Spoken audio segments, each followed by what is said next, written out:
Friends എല്ലാവർക്കും നമസ്കാരം. എല്ലാവരും കാത്തിരിക്കുന്ന നിങ്ങളുടെ ടീച്ചർ അമ്മയുടെ ഇന്നത്തെ വിശേഷമായിട്ടാണ് ഞാൻ വന്നിരിക്കുന്നത്. അപ്പം നമ്മുടെ ചാനലിൽ ഇനി എല്ലാ ദിവസവും ടീച്ചർ അമ്മയുടെ വിശേഷം ഉണ്ടാകും. അപ്പോൾ എല്ലാവർക്കും ഇഷ്ടമാണെങ്കിൽ ഒന്ന് കമൻറ്റ് ചെയ്തേരെ, ഞാൻ ടീച്ചർ അമ്മ ഇടണം എന്നുണ്ടെങ്കിൽ. അപ്പോൾ നിങ്ങളുടെ ലൈക്കും കമൻറ്റും ഒക്കെ അനുസരിച്ചാണ് കേട്ടോ ഇനി ടീച്ചർ അമ്മ എല്ലാ ദിവസവും ഇടാനായിട്ട് പോകുന്നത്. അപ്പോൾ എന്തായാലും നമുക്ക് നേരെ കഥയിലേക്ക് പോകാം. അപ്പോൾ ആദ്യമായിട്ട് കാണുന്നവരാണെങ്കിൽ ഒന്ന് സബ്സ്ക്രൈബ് ചെയ്ത് വെച്ചേരെ കേട്ടോ, എന്നാലേ നിങ്ങൾക്ക് നോട്ടിഫിക്കേഷൻ ലഭിക്കുകയുള്ളൂ. അപ്പോൾ നമുക്ക് നേരെ കഥയിലേക്ക് പോകാം.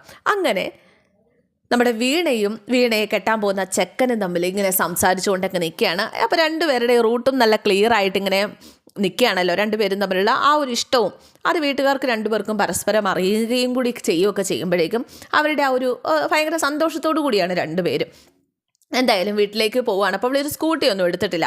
അന്ന് ഒരു ഓട്ടോ നോക്കി നിൽക്കാനൊക്കെ പറഞ്ഞ് നിന്നപ്പോഴാണ് നമ്മുടെ സരസ്വതി ടീച്ചറുടെ കൂട്ടുകാരി, ആ ടീച്ചറുടെ പേരെനിക്കറിയാം. നമ്മുടെ ടീച്ചറമ്മ ആദ്യമായിട്ടാണ് ഞാൻ ചെയ്യുന്നത്, അതുകൊണ്ട് തന്നെ ടീച്ചറുടെ പേരെനിക്കറിയത്തില്ല. ജോണിൻ്റെ അമ്മയില്ലേ, നമ്മുടെ സരസ്വതി ടീച്ചറുടെ പ്രിയപ്പെട്ട കൂട്ടുകാരി, ആ പ്രിയപ്പെട്ട കൂട്ടുകാരി ആ ടീച്ചറും മകനും കൂടി കാറിൽ വരികയാണ്. അപ്പോൾ ഇവരെ കണ്ട് വണ്ടി നിർത്തി എന്നിട്ട് ഇതെങ്ങോട്ടാ രണ്ടുപേരും കൂടി ഇനി ചോദിച്ചപ്പോഴേക്കും ഇവൾ സ്കൂട്ടി എടുത്തിട്ടില്ല, വീട്ടിലേക്ക് പോകാൻ നിൽക്കുകയാണ്. എന്നാൽ കയറിക്കോ. അങ്ങനെ ഇവിടെ വണ്ടി കയറി കഴിഞ്ഞപ്പോഴേക്കും ഈ ടീച്ചറും മകനും കൂടിയിട്ട് രണ്ടുപേരും കൂടെ പാർക്കിലൊക്കെ പോയി തുടങ്ങിയില്ലേ എന്നൊക്കെ ചോദിക്കുകയാണ്. അത് അവരുടെ വീട്ടിൽ പൊരുത്തം നോക്കിയെന്ന് പറഞ്ഞു. അതിനെക്കുറിച്ച് വിളിച്ച് പറയാനായിട്ട് ഫോൺ വിളിച്ചപ്പോൾ രണ്ടുപേരും തൊട്ടടുത്തുണ്ട്. എന്നാൽ പിന്നെ നേരിട്ട് കണ്ട് സംസാരിച്ചേക്കാന്ന് കരുതി എന്ന് ഇങ്ങനെ വീണ പറയാണ്. അങ്ങനെ ജോണും ടീച്ചറും കൂടി ഇവർ രണ്ടുപേരെയും കളിയാക്കി തമ്മിൽ ആരും അറിയാതെ കാണുന്നൊന്നും കുഴപ്പമൊന്നുമില്ല. രണ്ട് വീട്ടുകാരും ഒരുമിച്ച് കല്യാണം ആലോചിച്ച് വെച്ചതല്ലേ എന്നൊക്കെ ചോദിക്കുക. പിന്നെ ഐസ്ക്രീമും കഴിക്കാം അല്ലേ എന്നൊക്കെ ചോദിച്ച് കളിയാക്കാണ്. അല്ല, പൊരുത്തം എന്തായി?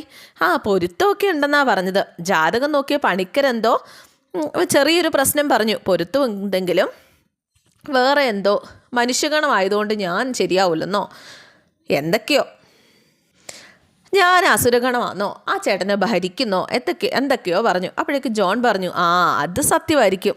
കഷ്ടമുണ്ട് കേട്ടോ ജോണേട്ടാ, ഞാൻ ആരെങ്കിലും ഭരിക്കുമോ എന്ന് വീണ ചോദിക്കുക. എടി, അവൻ തമാശ പറഞ്ഞതല്ലേ, എന്നിട്ട് എന്തായി? ഞാൻ പറഞ്ഞു എനിക്ക് ഈ കാര്യത്തിൽ വിശ്വാസമില്ല, ചേട്ടന് വിശ്വാസം ഉണ്ടേ ആയിക്കോളാന്ന്. പുള്ളിക്ക് അതിൽ വലിയ വിഷയമൊന്നുമില്ല, ആൾക്ക് ശരിക്കും ഡീപ്പായ ഇഷ്ടമാണ് എന്നോട് എന്ന് വീണ ഇങ്ങനെ പറയുക. എനിക്ക് ആ ഒരു ബോധ്യം ഉണ്ടായാൽ മതി. അതെന്തായാലും നന്നായി മോളെ.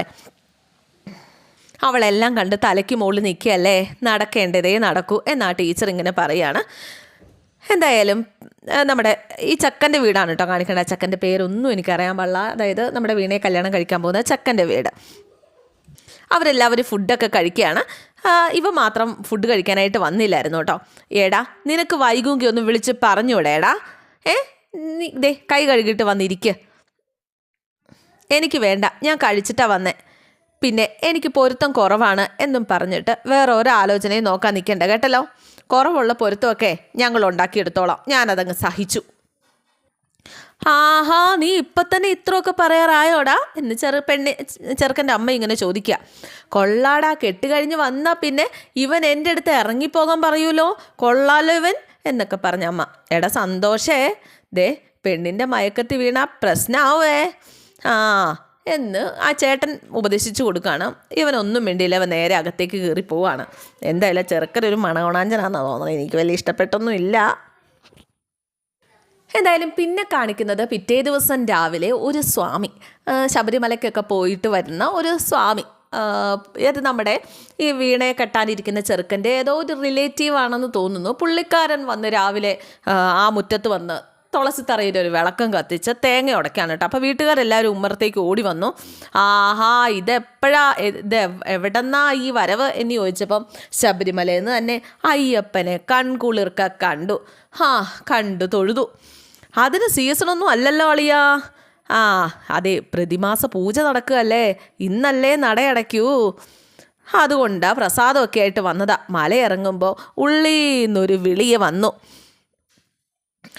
ഇവളെ ഒന്ന് കാണണമെന്ന്. പിന്നെ നേരെ ഞാൻ ഇങ്ങോട്ടിങ്ങ് പോന്നു. അണ്ണൻ എന്നെ കാണാൻ തോന്നിയില്ലോ എന്ന് സന്തോഷിൻ്റെ അമ്മ പറയാണ്. അത് വീണനെ കെട്ടാനിരിക്കുന്ന ചെറുക്കൻ്റെ അമ്മ പറയുക കേട്ടോ.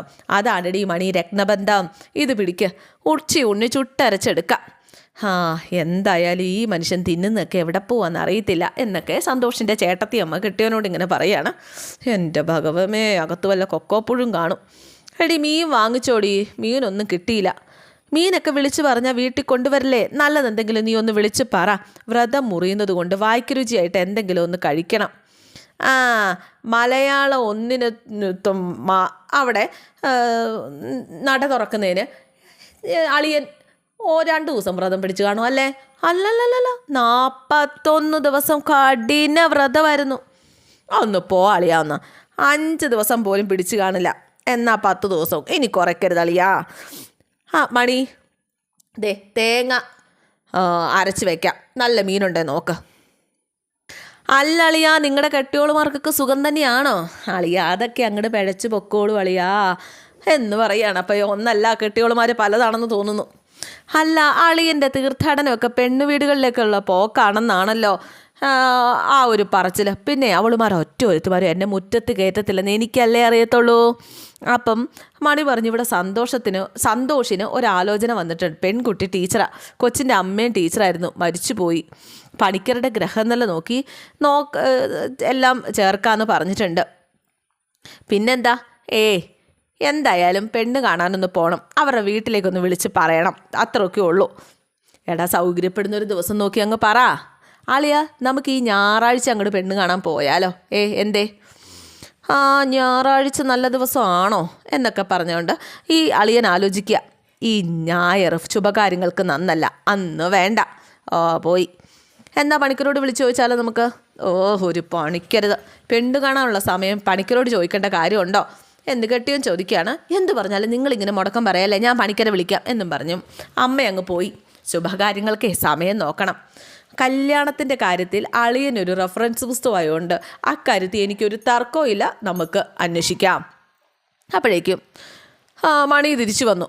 ഈ വ്യാഴാഴ്ച നല്ല സമയമാണെന്നാണ് പണിക്കർ പറഞ്ഞത്. അന്ന് വർക്കിംഗ് ഡേ അല്ലേ, അവർക്ക് ജോലിക്ക് പോകണ്ടേ? നിന്നെ പോലെയാണോ? എൻ്റെ പൊന്നെ, നിങ്ങളോട് പറഞ്ഞതല്ലേ മുട്ടാപ്പോക്കായിട്ട് വരല്ലെന്ന് കെട്ടിയനോട് ചോദിക്കുകയാണ്. ഞാൻ ചോദിച്ചെന്നേ ഉള്ളൂ. അല്ല, രാവിലെ കാപ്പിക്ക് എന്തോന്നാ മണിയേ? പുട്ടും പയറും പപ്പടമില്ലേ? ഉണ്ടല്ലോ.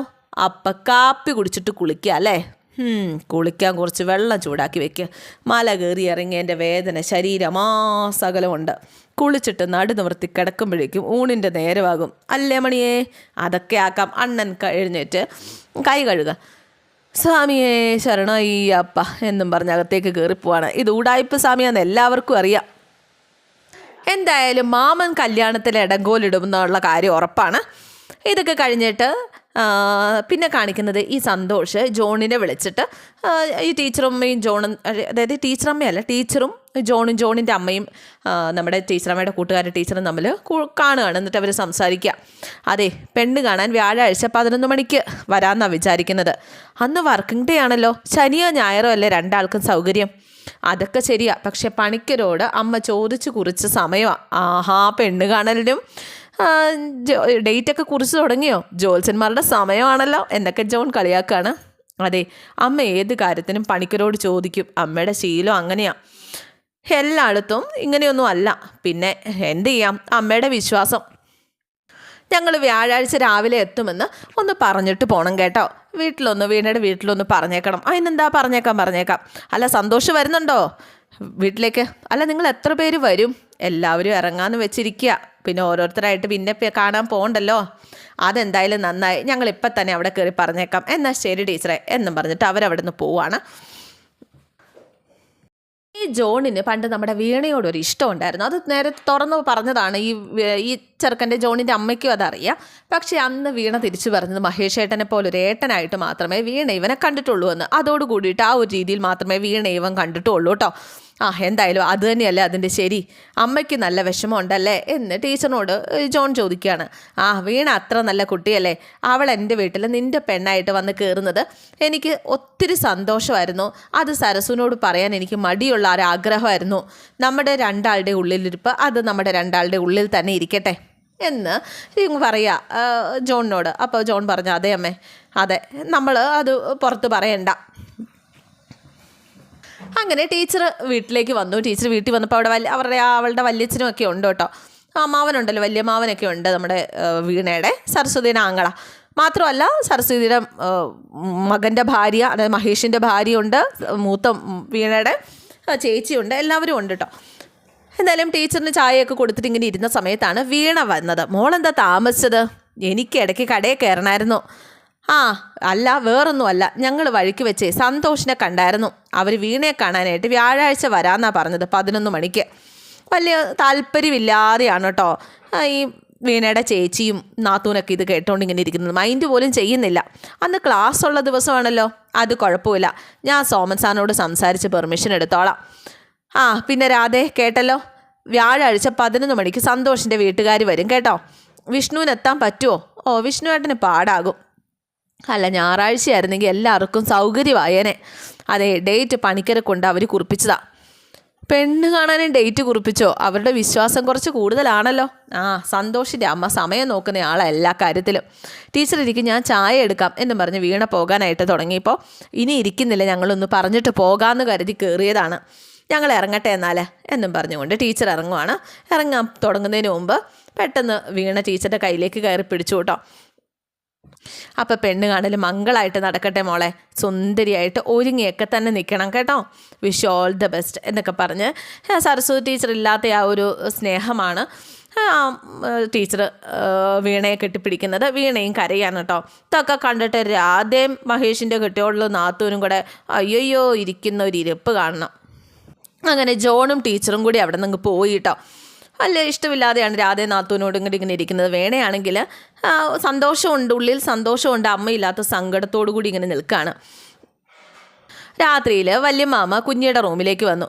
വല്യമ്മാമ ഇരിക്കുക എന്നും പറഞ്ഞുകൊണ്ട് വീണ പിടിച്ചിരുത്തി കേട്ടോ. എന്തു പറ്റി വല്യമ്മാമേ? ഒന്നുമില്ല, വേറൊന്നുമില്ല. ചെറുക്കനും കൂട്ടനും വ്യാഴാഴ്ച വരുമല്ലോ, സരസ്വതി ഇല്ലാത്തതിൻ്റെ ടെൻഷൻ ഉറപ്പായിട്ടും ഉണ്ട്. അവളുടെ തീരുമാനങ്ങളൊക്കെ കൃത്യമായിരുന്നു, നമ്മളൊപ്പം നിന്നാൽ മതിയായിരുന്നു. ഇതിപ്പോൾ എല്ലാവരും ഒപ്പം ഉണ്ടെങ്കിലും നമ്മൾ തീരുമാനിക്കണമല്ലോ, കുഞ്ഞിയുടെ ജീവിതമായി പോയില്ലേ. അതെ, ശരിയായ തീരുമാനത്തിലേക്ക് അമ്മ നയിക്കുന്നൊരു വിശ്വാസമുണ്ട്. അതുകൊണ്ട് വല്യമ്മ അതൊന്നും ഓർത്ത് ടെൻഷൻ അടിക്കണ്ട. അല്ല, അവരുടെ വിശ്വാസവും മറ്റുമൊക്കെ കുറച്ച് കാര്യമായിട്ട് നോക്കുന്നവരല്ലേ. അതെ, ആ ചേട്ടൻ അമ്മയ്ക്ക് കുറച്ച് വിശ്വാസം കൂടുതലാണ്. എല്ലാ കാര്യങ്ങളും ജോത്സ്യനെ കണ്ടിട്ടാണ് തീരുമാനിക്കുന്നത്. അപ്പം കുഞ്ഞിക്കതിൽ പ്രശ്നമൊന്നും ഇല്ലല്ലോ അല്ലേ? ഓ അതൊന്നുമില്ല, ആ ചേട്ടൻ അങ്ങനൊന്നും ഇല്ലെന്നാണ് ജോണേട്ടൻ പറഞ്ഞത്. നമ്മൾ അത് നോക്കിയാൽ മതി. മോൾക്ക് എന്തെങ്കിലും പറ്റായിക തോന്നുവാണെങ്കിൽ പറയണം, ഒന്നും ഉള്ളി വെച്ചേക്കരുത്. അതാലോചിച്ചേ എനിക്ക് ടെൻഷനുള്ളൂ. വല്ലമ്മാമ അതൊന്നും ആലോചിച്ച് BP കയറ്റണ്ട. അല്ല, ഞാൻ കരുതി അവർ ആഫീസില്ലാത്ത ദിവസമാണ് എത്തുമെന്ന്. അത് 2 പേർക്ക് സൗകര്യമായിരുന്നല്ലോ. എനിക്ക് കുഴപ്പമൊന്നുമില്ല, ഞാൻ നാളെ സോമൻ സാറിനോട് കാര്യം പറഞ്ഞോളാം. കുഞ്ഞി, പിന്നൊരു കാര്യം, എൻ്റെ പ്രധാന പേടി നീ നിൻ്റെ അമ്മയെപ്പോലെ ബുദ്ധിമുട്ടൊന്നും പറയാതെ ഇരിക്കുമെന്നാ. അയ്യോ, അത്രയ്ക്കൊന്നും അല്ല വല്യമ്മാമേ, ഞാനെല്ലാം പറഞ്ഞോളാം എന്ന് പറഞ്ഞുകൊണ്ട് വല്യമ്മാമ അവളെ ചേർത്ത് പിടിക്കുകയാണ്. പിന്നെ കാണിക്കുന്നത് നമ്മുടെ നിഖിൽ സാറും ഒരു ടീച്ചറും ഉണ്ടല്ലോ. ഇവർ 2 പേരുടെയും കല്യാണം നടത്തി കൊടുത്തത് നമ്മുടെ ടീച്ചറമ്മയാണ്. ടീച്ചറുടെ പേര് എനിക്ക് അറിഞ്ഞുകൂടാ, ഞാൻ ഇടയ്ക്ക് കണ്ടപ്പോൾ അങ്ങനെ പേര് ശ്രദ്ധിച്ചിട്ടില്ല. അപ്പോൾ ആ ടീച്ചറും ഹസ്ബൻഡും കൂടി ആയിട്ടാണ് വന്നത്. നിഖിൽ എന്നാണ് ആ സാറിൻ്റെ പേര്. എന്തായാലും നീ എന്താടി ബെല്ലൊക്കെ അടിച്ച് ഇവിടെ നിന്ന് കളഞ്ഞത് എന്ന് ചോദിച്ചുകൊണ്ട് വീണ ടീച്ചർ ഇറങ്ങിച്ചെല്ലാണ്. വീണ ഇറങ്ങിച്ചെല്ല. ഞാൻ അകത്ത് കയറണോ വേണ്ടെന്നൊന്ന് ആലോചിക്കട്ടെ. നിൻ്റെ പെണ്ണ് കാണാൻ ഒരാൾ വരുന്നുണ്ടെന്ന് ആരെങ്കിലും പറഞ്ഞിട്ട് വേണോ ഞാൻ അറിയാൻ? അതാണോ പ്രശ്നം? പിന്നെ അതെന്താ പ്രശ്നമല്ലേ? എനിക്ക് മനസ്സിലായി ആരാ ഇത് പറഞ്ഞിട്ടുണ്ടാവുക എന്ന്. എന്നിട്ട് നിഖിൽ സാറ് ചിരിക്കുക കേട്ടോ. നിങ്ങൾ ചിരിക്കുകയാണോ? എൻ്റെ കൂടി ഇവളുടെ ചീത്ത പറയല്ലേ വേണ്ടത്. നീ ആൾ കൊള്ളാലോടി, നിൻ്റെ അടുത്ത് നാളെ നേരിട്ട് പറയാമെന്ന് വെച്ചതാ. ഞാൻ വന്ന് നാണം കെട്ട് ചോദിച്ചോണ്ട് നീ പറയുന്നതല്ലേ, നീ നേരിട്ടേ പറയുള്ളല്ലേ. നിനക്ക് ഫോൺ ചെയ്ത് പറഞ്ഞാൽ എന്താ കുഴപ്പം? എടി പേണങ്ങല്ലേടി. എന്നാലും കുഞ്ഞെ, നീനോട് നീ പറയാതിരുന്ന വളരെ മോശമായി പോയിട്ടോ എന്ന് വല്യമ്മ. വല്യമ്മ എരുതിയിൽ എണ്ണ ഒഴിക്കുക. ഇവിടെ മേരിക്കുട്ടി ടീച്ചർ വന്ന് ആലോചനയുടെ കാര്യം പറഞ്ഞപ്പോൾ തന്നെ ഇവിടെ അറിയാമല്ലോ, ഇവിടുത്തെ ആൾക്കാരൊക്കെ കൂടി വലിയ കച്ചറയുണ്ടാക്കി. അമ്മ ജീവിച്ചിരുന്നപ്പോഴേ താല്പര്യമായിട്ടുണ്ടായിരുന്ന ബന്ധത്തെക്കുറിച്ച് അവരന്നേരം അറിയുന്നതെന്ന് പറഞ്ഞ് അവർ പ്രശ്നം ഉണ്ടാക്കി. അങ്ങനെ ഒരു ടെൻഷൻ്റെ പുറകെ ആയിപ്പോയടി. നേരത്തെ നീ എന്നുണ്ടായാലും അടുത്ത നിമിഷം എന്നോട് പറയുമായിരുന്നു, എടി നീ ഒറ്റയ്ക്കല്ലല്ലോ, നിങ്ങൾ എന്തെങ്കിലും മിണ്ടിയും പറഞ്ഞിരിക്കുമായിരിക്കും, അതിനിടയ്ക്ക് നിങ്ങളെ ശല്യപ്പെടുത്തണ്ടെന്ന് വിചാരിച്ചിട്ടല്ലേ. അത്രയ്ക്കൊക്കെ ആയില്ലേ, കൊള്ളാടി. അതിനിവിടെ ഒന്നും സംഭവിച്ചില്ലല്ലോ, നാളെ ഞാനെല്ലാം വിശദമായിട്ട് പറയാനിരിക്കുകയല്ലേ. നീ ഒന്നും പറയണ്ട, ഞാൻ മനഃപൂർവ്വം പറയാതിരുന്നതല്ല, സോറിടി എന്നൊക്കെ വീണ പറഞ്ഞു. സോറി പറഞ്ഞാലൊന്നും പറ്റില്ല. പിന്നെ അങ്ങനെയൊക്കെ ചില കാര്യങ്ങളൊക്കെ ഉണ്ട് എന്നും പറഞ്ഞുകൊണ്ട് ഒരു ബുക്ക് എടുക്കുവാണ് കേട്ടോ. ഇതിലെഴുതി തരണം. എന്ത്? മാപ്പ എന്ന് ഈ ബുക്ക് നിറയെ എഴുതി തരണം. എന്നും പറഞ്ഞ് ടീച്ചർ നിൽക്കുകയാണ് കേട്ടോ. അപ്പോൾ വീണ ചിരിക്കുക. കാര്യമായിട്ട് തന്നെ പറഞ്ഞതാ, ചിരിക്കണ്ട. ഒരു പേജിൽ 100 മാപ്പ് വീതം, മൊത്തം 20,000 മാപ്പ്. അയ്യോ അത് കുറഞ്ഞു പോയി ടീച്ചറെ എന്ന് നിഖിൽ. എടി നീ ഇമ്പോസിഷൻ എഴുതിയ പ്രശ്നം തീരുമോ? പരിഗണിക്കാം. എന്തൊരു ഗൗരവമാടി ഇത്. ഇപ്പം പൊട്ടും എന്നും പറഞ്ഞുകൊണ്ട് നീന ടീച്ചറിനെ ചിരിപ്പിക്കുകയാണ് കേട്ടോ വീണ. ഒന്ന് ചിരിക്കടി വെണ്ണേ. രണ്ടുപേരും കൂടെ ചേർത്ത് പിടിച്ചിങ്ങനെ നിൽക്കുകയാണ് കേട്ടോ. പിന്നെ കാണുന്നത് നമ്മുടെ കുഞ്ഞി സ്വപ്നം കാണുകയാണ് കേട്ടോ. കുഞ്ഞി എഴുന്നേറ്റപ്പോഴേക്കും ടീച്ചറമ്മ അവിടെ ഇരുന്ന് എന്തോ എഴുതുകയാണ്. അപ്പോൾ ഇന്നത്തെ എപ്പിസോഡ് ഇവിടെ അവസാനിക്കുകയാണ്. എല്ലാവർക്കും ഇഷ്ടമായി എന്ന് വിചാരിക്കുന്നു. ഇഷ്ടപ്പെട്ടിട്ടുണ്ടെങ്കിൽ ലൈക്ക് ചെയ്യണം, കമൻറ്റ് ചെയ്യണം. പുതിയ ആൾക്കാരൊക്കെ കാണുന്നുണ്ടെങ്കിൽ സബ്സ്ക്രൈബും ചെയ്യണം. സിയോഗി, താങ്ക് യു.